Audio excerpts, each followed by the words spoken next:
Hello friends, how are you all? I am Wali and today I am going to discuss exam special questions, जिसके अंदर मैंने 3 years के आपके questions को mix up किया है ताकि आप लोग अच्छे से एग्जाम में क्वेश्चन को अटेम्प्ट कर पाएं। तो शुरू करते हैं फिर हम आज का lesson. So the first question है जो कि हमारा नवंबर 2020 से है, कि इसमें एक अच्छा सा स्टैटिस्टिक्स का क्वेश्चन आया था जो कि बहुत इजी था कि एक यूनिवर्सिटी टीचर कंडक्ट करता है एक सर्वे अचीवमेंट ऑफ द स्टूडेंट्स को केमिस्ट्री में, किसके बेसिस पे? एक सेल्फ मेड टेस्ट के बेस पे। जो डिस्ट्रीब्यूशन है स्कोर्स का वो स्टडी किया गया किसके बेसिस पर? मीन, स्टैंडर्ड डेविएशन और सैंपल कितना लिया हमने, जिसके ऊपर हम स्टडी कर रहे हैं 100 स्टूडेंट्स का। तो रिजल्ट्स हम कैसे देखेंगे? हमें मीन ऑलरेडी गिवन है 50 है, स्टैंडर्ड डेविएशन हमारा 10 है और एन क्या है हमारा 100 है। तो हमें क्या ज़ूम करना है कि जो हमारे डिस्ट्रीब्यूशन ऑफ स्कोर्स हैं वो बिल्कुल नॉर्मल हैं और जो हमारा परसेंटेज रैंक है स्टूडेंट का उसका स्कोर आ रहा है हमारा 60। तो देखो इसका एक बहुत सिंपल सा फॉर्मूला है। हमें पता है जो हमारा रॉ स्कोर है वो कितना है? एक्स है। एक्स कितना हो गया हमारा? 60। और हमारा मीन कितना हो गया? वो हो गया हमारा 50।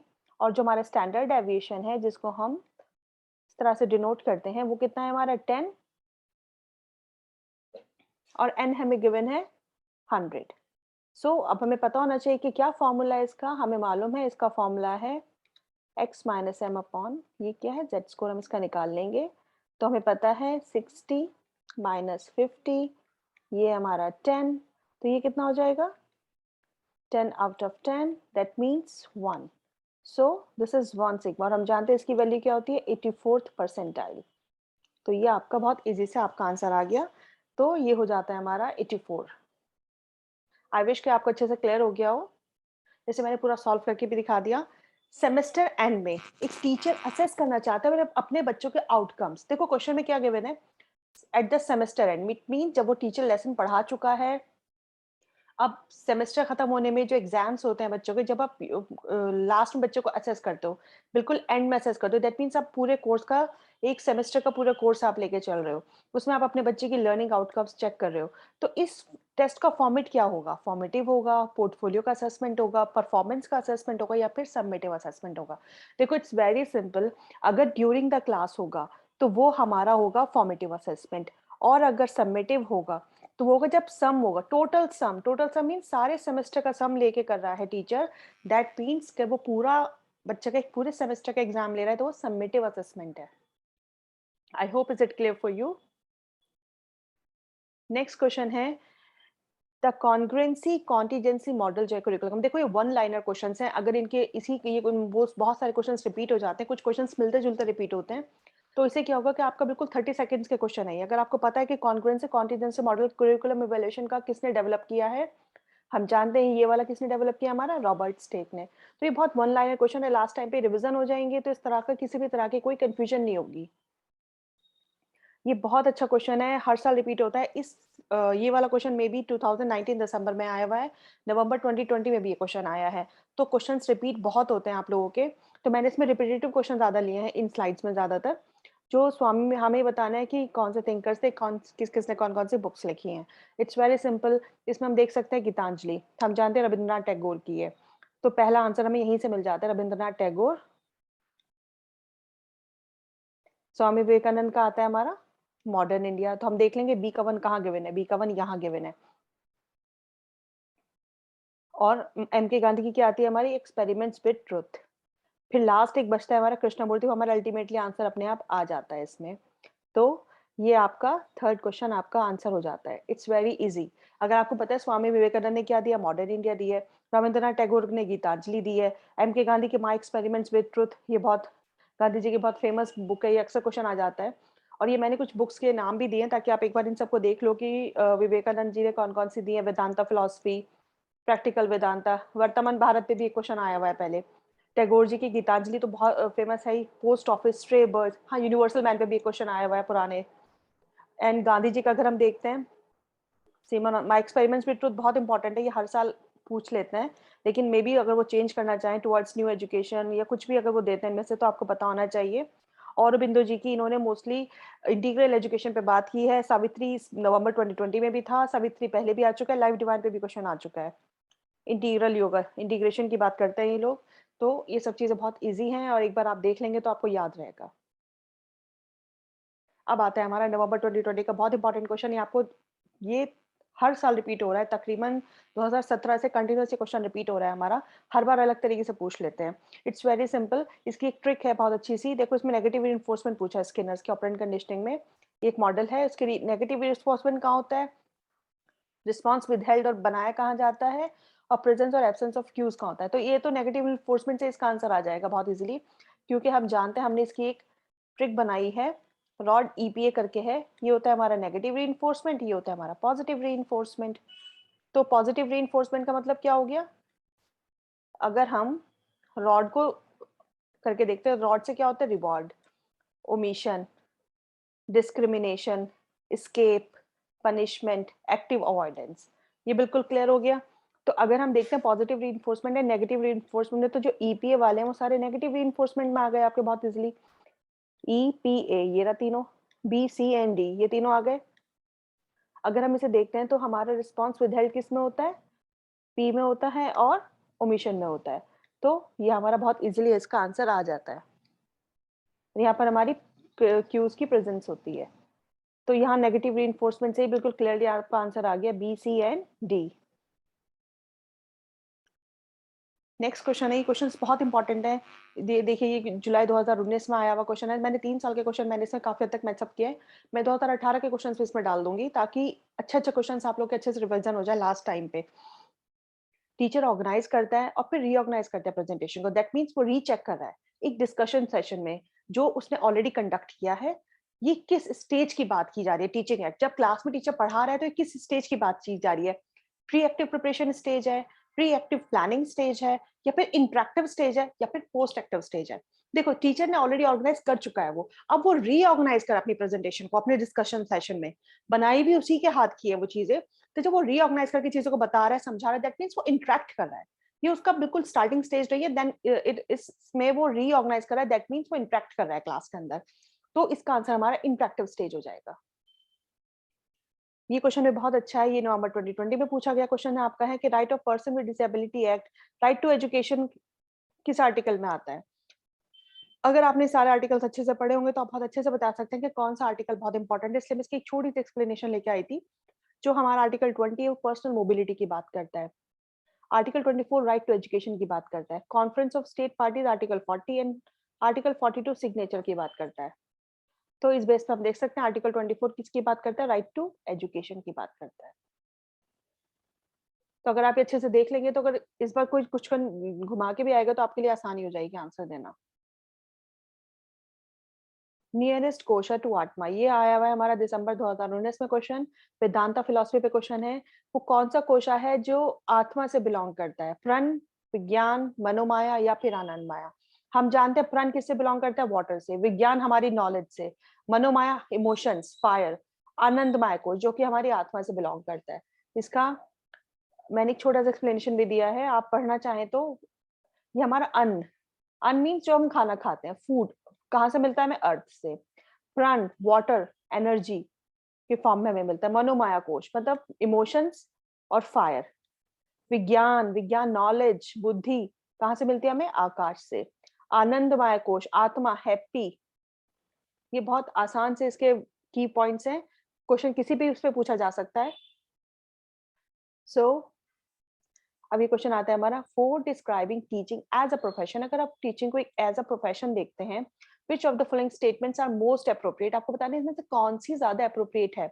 लॉन्ग और short duration of training has affect on making teaching skill representative, जो आपकी ट्रेनिंग की ड्यूरेशन होती है वो इफेक्ट करती है आपकी टीचिंग स्किल्स पे, या फिर well defined performance, standard facilities, professional acquisition, ये जो एक वेल डिफाइंड परफॉर्मेंस होती है वो स्टैंडर्ड फैसिलिटेट करती है आपकी प्रोफेशनल एक्विजिशन में, या टीचिंग का जो सिर्फ एम है कि आप दूसरे को इन्फ्लुएंस करें, ऐसा नहीं है। एक ऑर्गेनाइज बॉडी नॉलेज की bring sophistication in a profession, बिल्कुल ठीक है, जो हमारा टीचिंग प्रोफेशन है कहीं ना कहीं वो एक ऑर्गेनाइज बॉडी नॉलेज की।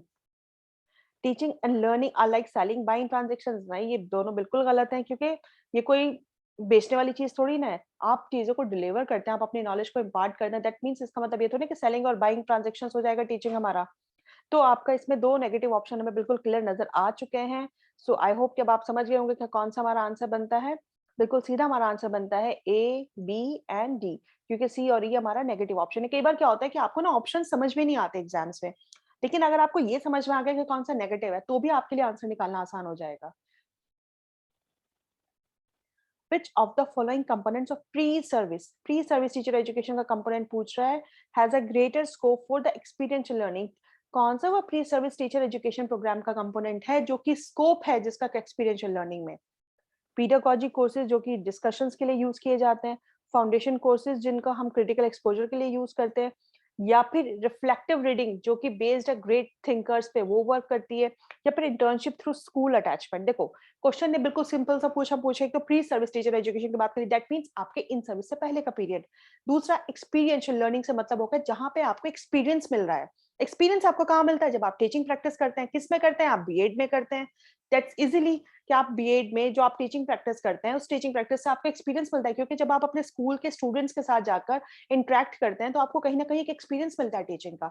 तो इसका यही आंसर है, इंटर्नशिप करना थ्रू स्कूल अटैचमेंट। मतलब जब आप स्कूल्स में जाकर इंटर्नशिप करते हैं तो इससे आपको क्या मिलता है? एक्सपीरियंशियल लर्निंग मिलती है, और वो आपका प्री सर्विस प्रोग्राम होता है।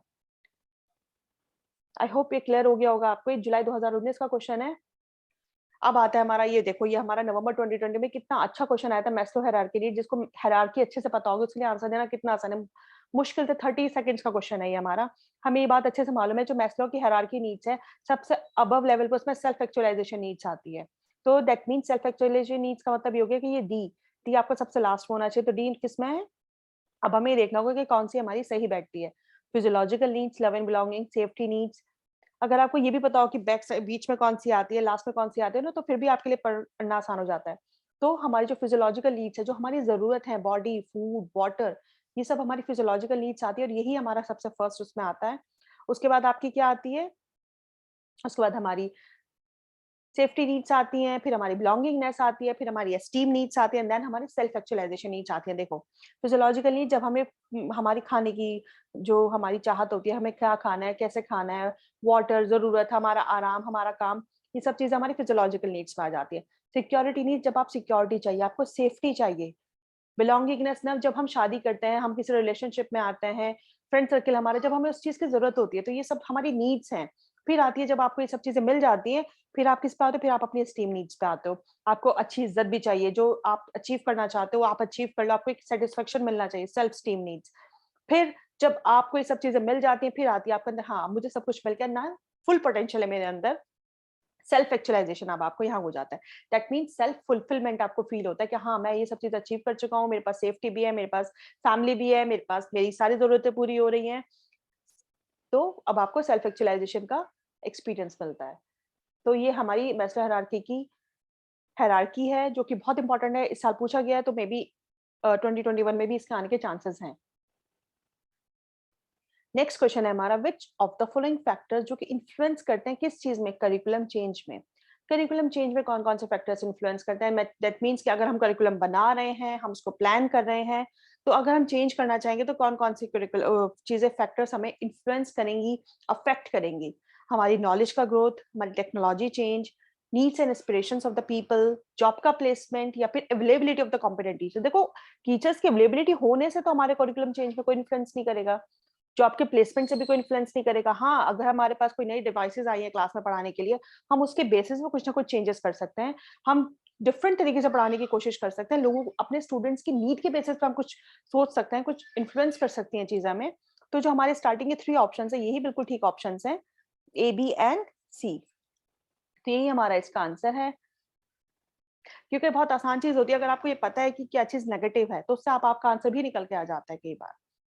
For identifying the training needs of in service teachers, मतलब अब आपका इन सर्विस में पूछा गया ट्रेनिंग नीड्स, आपको आइडेंटिफाई करनी है, इनमें से कौन सी स्ट्रेटेजीज हैं जो सबसे ज्यादा अप्रोप्रिएट हैं। आप यूज करो स्ट्रेंथ, वीकनेस, अपॉर्चुनिटी और चैलेंज का एनालिसिस करो, आप can do will do analyse करो, या फिर यूजिंग करो इंटरेक्शन एनालिसिस, या फिर यूजिंग करें आप एक्शन रिसर्च साइकिल। देखो जब आपकी जो ट्रेनिंग होती है, जब आप इन सर्विस टीचर्स टीचिंग में आ जाते हैं, तो can do will do analysis आपकी सबसे ज्यादा इंपॉर्टेंट हो जाती है, कि आप इसको यूज करते हैं कि हमें करना चाहते हो और हमें ये करना चाहिए। तो ये चीजें बहुत इंपॉर्टेंट है आपकी इन सर्विस टीचिंग में, और ये आपकी ट्रेनिंग की जरूरत भी होती है। ये बहुत अच्छा क्वेश्चन था। Who among the following contributed the book entitled. देखो सावित्री वाला क्वेश्चन था, इसमें हमारा कोर्स में सावित्रीबाई फूले भी है, तो एक लेजेंड एंड अ सिंबल के बेसिस पे बच्चे ने सावित्रीबाई फूले भी किया था। लेकिन ये सावित्री बुक किसकी है? ये बुक है हमारी श्री अरबिंदो की, मैंने अभी आपको एक पूरी बुक की लिस्ट दी है, उसे आप अच्छे से पढ़ लीजिएगा। सावित्री जो है वो हमारी श्री अरबिंदो की, और ये बहुत इंपॉर्टेंट है। औरबिंदो पे क्वेश्चन आता है, कई बार इंटीग्रल एजुकेशन पे लेके क्वेश्चन ले आते हैं, इस बार इन्होंने बुक पे क्वेश्चन लेकर आए थे, और कंफ्यूज करने के लिए इन्होंने आगे ये लिख दिया, a legend and a symbol. बहुत बच्चों ने आंसर इसका सावित्रीबाई फुले कर दिया था। तो प्लीज इस बात का ध्यान रखना, क्वेश्चन को अच्छे से पढ़ना, टेंशन मत लेना, तैयारी आप लोगों की बहुत अच्छी है, बस आप लोग अच्छे से रिविजन कर लीजिएगा, लास्ट टाइम रिविजन। ये देखिए बुक पे यहाँ पे भी ले आई हूँ औरबिंदो की, तो अच्छे से एक बार देख लेंगे तो किसी तरह की कोई कंफ्यूजन नहीं होगी। अब आता है हमारा कॉल्स की एक्सपीरियंशियल लर्निंग। कॉल्स की एक्सपीरियंशियल लर्निंग को सीक्वेंस में लगाना है करेक्टली। ये कितने आसान क्वेश्चंस हैं कि इन्हें अगर आपने अच्छे से पढ़ लिया, रिपीट हो जाते हैं, तो आपका बिल्कुल सीधे क्वेश्चन है, और दूसरा आपका टाइम बहुत बचता है। कॉल्स की जो एक्सपीरियंशियल टीचिंग लर्निंग थी, उसमें इनका यही कहना था कि पहले आप चीजों को फील करें, फिर आप देखें जो चीज आपने फील की है, फिर आप उसके बारे में सोचें, देन आप उसको करें। डू सबसे लास्ट में है इसमें कॉल्स के एक्सपीरियंशियल लर्निंग में। पहले आप फील करें, फिर आप देंगे, फिर आप सोचें, तब आप उस काम को करें। तो ये इसका हमारा क्लियर आंसर है। अब बहुत अच्छा क्वेश्चन है हमारा। इंटेलिजेंस से अक्सर वो पियाजे से अक्सर क्वेश्चन आ जाता है आप लोगों का। Sensory motor stage, pre operational, concrete operational, formal operation बहुत इंपॉर्टेंट, हम जानते हैं। Sensory motor stage 0 to 2 years, then हमारी 2 to 6 इयर्स, देन हमारी 6 to 11 इयर्स, एंड 12 ऑनवर्ड्स आपकी फॉर्मल ऑपरेशनल स्टेज आ जाती है। तो अगर हमें पता है कि सेंसरी मोटर स्टेज में क्या होता है, इसमें हमें क्या क्या चीजें दी हैं, देखो फॉर्मल ऑपरेशनल मतलब 12 ईयर से बड़ा बच्चा, दैट मीन्स हाइपोथेसिस बनाने लगेगा। सेंसरी मोटर स्टेज का सबसे अच्छा की पॉइंट क्या है हमारा, ऑब्जेक्ट परमानेंस। बच्चा का माइंड ऑब्जेक्ट को पहचानने लगता है, ऑब्जेक्ट परमानेंस आ जाता है अपने, अगर उसके सामने उसके पेरेंट्स नहीं आएंगे तो वो पहचानेगा, उनको ढूंढने की कोशिश करेगा, या जिस टॉय से वो खेलता है वो टॉय वो ढूंढने की कोशिश करेगा, उसके माइंड में ऑब्जेक्ट परमानेंस हो जाती है। प्री ऑपरेशनल स्टेज की बात अगर हम करते हैं, अगर हमें पता चल गया ए का आंसर थर्ड है और डी का आंसर फर्स्ट है, तो हम बहुत इजीली अपना आंसर को ढूंढ लेंगे। डी का फर्स्ट या दो जगह गिवन है, तो कंफ्यूजन नहीं होना, अच्छे से देखो, ए का थर्ड एंड डी का फर्स्ट। सो हमें अच्छे से क्लियर हो गया, ए का थर्ड, डी का फर्स्ट हमें फर्स्ट ऑप्शन में ही मिल गया है। तो अब हम बता सकते हैं कि हमारा प्री ऑपरेशनल स्टेज में आती है हमारी transductive reasoning, and the concrete operational stage में आती है हमारी रिवर्सिबिलिटी का कॉन्सेप्ट। बच्चा समझ जाता है कि क्या रिवर्सिबल है, क्या इरिवर्सिबल है। बहुत अच्छा क्वेश्चन नवंबर 2020 में भी था, 2018 में भी मिलेगा, 19 में भी मिलेगा। Cause effect, both cause and effect and neither cause not effect. देखो किसी भी चीज का ना तो इफेक्ट होता ना कॉज होता, वो है हमारा पुरुषा। पुरुषा का ना तो कोई कॉज है ना ही कोई इफेक्ट है। फिर बात आती है हमारी कॉज ओनली की, सिर्फ कॉज किसका है, हमारी प्रकृति का कॉज होता है। ये बहुत सिंपल और बहुत अच्छा की पॉइंट है। अगर आप ये चीज अच्छे से जान लो तो आपके लिए इसको पकड़ना क्वेश्चन को कोई मुश्किल चीज नहीं बच जाती। फिर बच जाता है हमारा इफेक्ट। इफेक्ट किसका होता है हमारा, इफेक्ट होता है हमारा 5 सेंसरी ऑर्गन्स का, 5 मोटर ऑर्गन्स का, मानस का, एंड 5 ग्रॉस बॉडीज का। और कॉज एंड इफेक्ट दोनों किसका होता है, बोथ कॉज एंड इफेक्ट हमारा अहंकार का, महत का, 5 सब्टल एसेंसेस का। तो ये बहुत अच्छा क्वेश्चन है, इसे अच्छे से रिवीजन कर लेना ताकि एग्जाम में आ जाए तो आप डायरेक्टली, मतलब इन इस तरह के क्वेश्चंस पे बहुत कम टाइम लगता है और आपको बहुत सारे क्वेश्चंस का टाइम मिल जाता है आपको। The recommendation to reduce the burden of school bags की बात किसने की थी, कितना अच्छा की पॉइंट है, इससे आपको बहुत अच्छे से याद रहेगा कि किसने बात की थी। बर्डन ऑफ स्कूल बैग्स को रिड्यूस करना चाहिए, ये बात की थी हमारे यहाँ यशपाल कमेटी ने। और इनका ये था कि लर्निंग जो होनी चाहिए वो आपके विदाउट बर्डन होनी चाहिए। इन्होंने अपनी इसमें लर्निंग विदाउट बर्डन की बात की थी। इस कमेटी ने ये ऑब्जर्व किया था कि deeply harmful practices in pre schools and the primary schools such as early emphasis on shapely. मतलब आप जो प्री स्कूल्स में पढ़ाने हैं बच्चों को, प्राइमरी स्कूल्स में आपको इतना ज्यादा नहीं पढ़ाना है, आप एक्टिविटी बेस्ड पढ़ाइए, आप उनसे वो चीजें कराइए जो स्ट्रेस फ्री हो। आप बच्चों को बहुत स्ट्रेस भी नहीं डालेंगे, आप बच्चों को बहुत एंग्जाइटी नहीं देंगे, कोशिश ये करनी है बच्चों को रटाने पे फोकस नहीं करना है, एक्टिविटीज के थ्रू आपको पढ़ाना है। That means learning without burden आपको पढ़ाना है। यशपाल कमेटी ने ये बात कही थी, तो इसलिए इसका आंसर हो जाएगा हमारा Yashpal committee reduce the burden of the school bags, that means learning without burden. और ये था हमारा आज का लेसन। मैं नेक्स्ट लेसन रात में ही डाल दूंगी या फिर मैं अगले मॉर्निंग डाल दूंगी। तो मैंने आप लोगों के लिए क्वेश्चंस बना लिए, एंड ये आई विश के ये क्वेश्चंस आपके लिए काफी हेल्पफुल हो। प्लीज मुझे कमेंट में बताइएगा अगर ये लेसन आपके लिए हेल्पफुल रहा है, ताकि मैं और बनाने का मेरे पास मोटिवेशन आए। Thank you for your attention, stay blessed and enjoy learning.